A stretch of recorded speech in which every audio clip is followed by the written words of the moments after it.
Nandito na naman ako. Isang mangungopra na tigaani rin ng rubber sa North Cotabato. Sikat na sikat ngayon dahil sa kanyang pilyong dance moves. Wahahay! Makiindak kay Elias. Sinasabihan nila ako na, pwede ba tayo na lang? Tumatawa lang din kasi mabait naman ako na tao at saka masarap din.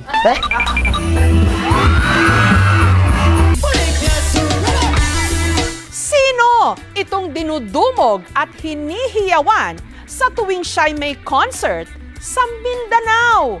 Pero ang kanyang dance moves, kontrobersyal. Sino nga ba si Elias? May bagong sinasayaw ang buong Pilipinas ngayon. Sa unang tingin, mukhang naughty.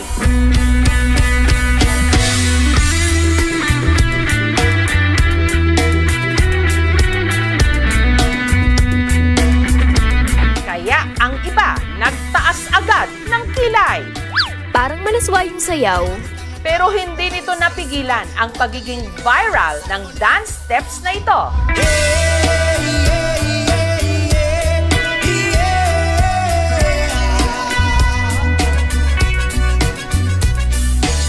Ito ang signature dance moves ng pinagkakaguluhan ngayon sa mga gigs sa Mindanao. Mag-ingay at say uhahay kay Elias! Si Elias, content creator at band vocalist ng bandang Kalumad. Sa linggong ito, dumayo sila sa Tiboli sa South Cotabato. Ilang oras pa bago ang kanyang set. Ang fans, abangers na! Si Elias! Kasi idol namin siya! Kasi ang galing sumayaw! Elias! Oh, hahay! At nung nasilayan na nila sa wakas ang kanilang idolo, ang audience hindi magkamayaw. I love you, Santander! Isa ka siyang ituhan! Si Elias nagpatikim ng kanyang dance moves.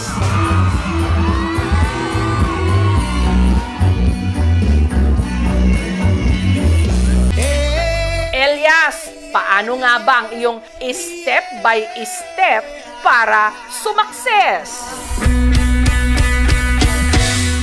Childhood dream daw talaga ni Elias na mag-perform.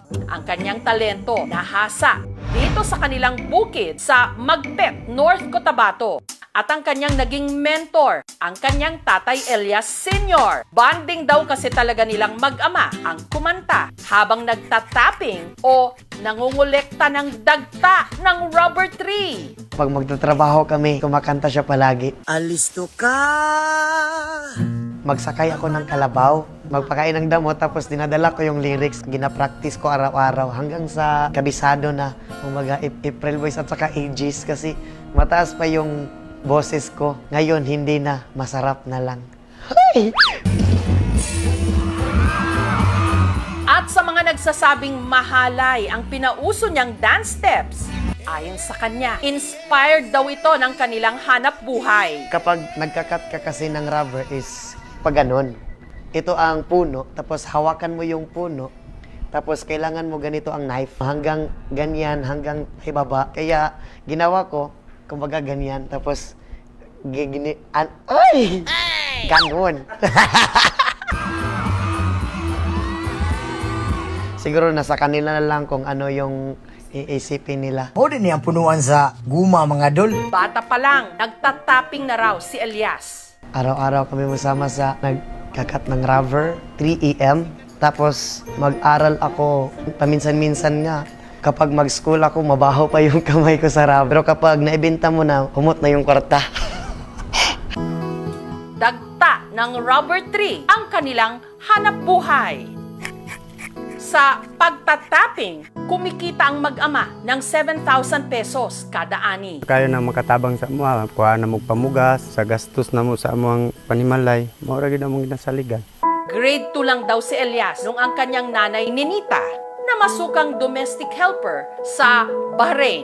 Bilang isang ina, sobrang hirap talaga kasi siyempre na malayo ako sa kanila. At hindi maiwasan na iiyak ka na lang na mag-isa kasi hindi ko sila nakikita, hindi ko sila nasusubayan araw-araw kung anong ginagawa nila. Pero masaya ako na ganyan na siya ngayon. Namimiss ko siya. Gusto ko palaging makikita siya araw-araw. Kaya hindi ko mapigilan na maging emosyonal kapag magbanggit ako ng pangalan ng nanay ko. Basta pamilya ang pag-usapan, yan ang weakness ko. Dahil nasa abroad ang kanyang ina at madalas naman nasa bukid ang kanyang ama, ang kasakasama raw ni Elias noon, ang kanyang Lola Miriam at Lolo Marciano. Dili man bugoy na butaan man. Sa dagan na mong ako, hinigugmag yun na mo si Dibdib, mo yun ang gimhan na mo. Sa kanila ako natutulog araw-araw. Sila din ang nagbabantay sa akin, sila ang nagbigay ng allowance.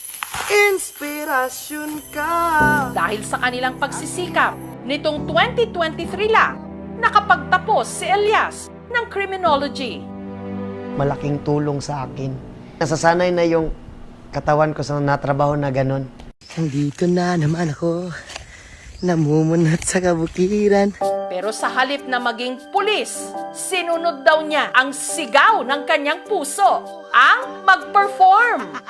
Inumpisahan niya sa pagva-vlog. Ipinakita ang kanyang buhay sa bukid. Dili po na mawala tong kagandahan diya. Ay! Hanggang nagpasample ng kanyang boses at dance moves. And the rest is history, ika nga.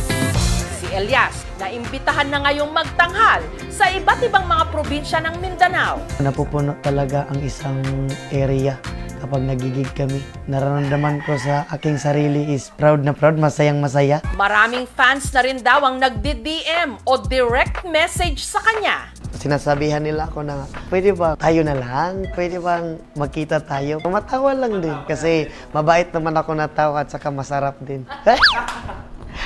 Sa mga humuhopya o umaasa kay Elias, awat na! Tapos na ang laban! Meron nang nanalo at nagpatibok ng kanyang puso. Si Abigail na aminadong selosa. May fans kasi dati, humalik talaga dito. Kasi very territorial ako eh. Yung akin. Tapos ngayon, na-realize ko na since nag-expand na yung circle niya, yung mga tao na nakakasalamuha niya, kailangan ko talagang mag-adjust. Maliban daw sa charm ni Elias, na-fall din daw si Abigail sa puso nito. Makita mo talaga na maganda yung kanyang heart. At meron na rin pala silang anghel, si Apollo. Si Elias talaga is super hands-on sa aming anak.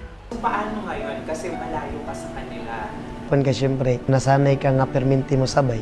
Hangtod niya naabot sa point kaing ani, pero okay lang man kay makasabot man pod. Hindi biro yung napagdaanan namin. Ngayon, unti-unti na naming naaabot yung mga sinasabi lang namin dati na, hey, Jessica, unta ka nang makatugtog ka sa kanang big stage. Pang, uli na. Mingaw na ako ni mo, Pang. Buntag! Kahapon lang, umuwi si Elias ng Magpet para bisitahin ang kanyang pamilya. Kamusta? Mapiraman ka. Happy din mong birthday, oh! Nakipaglaro siya agad sa kanyang mag-ina na miss na niya.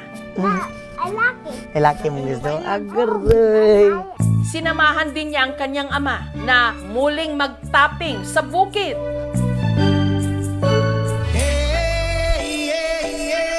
Na sinabayan pa niya ng pagsayaw.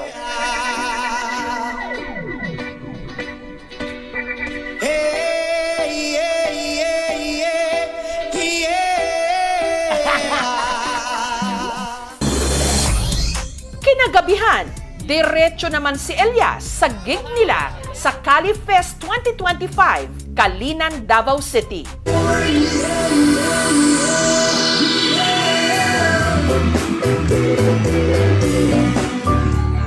Hindi alam ni Elias, may sorpresa mula sa kanyang number 1 fan, ang kanyang nanay Ninita, all the way from Bahrain. Stay always humble at laging pasalamat sa Panginoon Sa lahat ng na-achieve mo at laging mag-iingat sa bawat event na pupuntahan mo. Tatandaan mo na narito lang kami ng pamilya mo at laging susuporta sa magandang hangarin mo sa buhay. I love you, anak.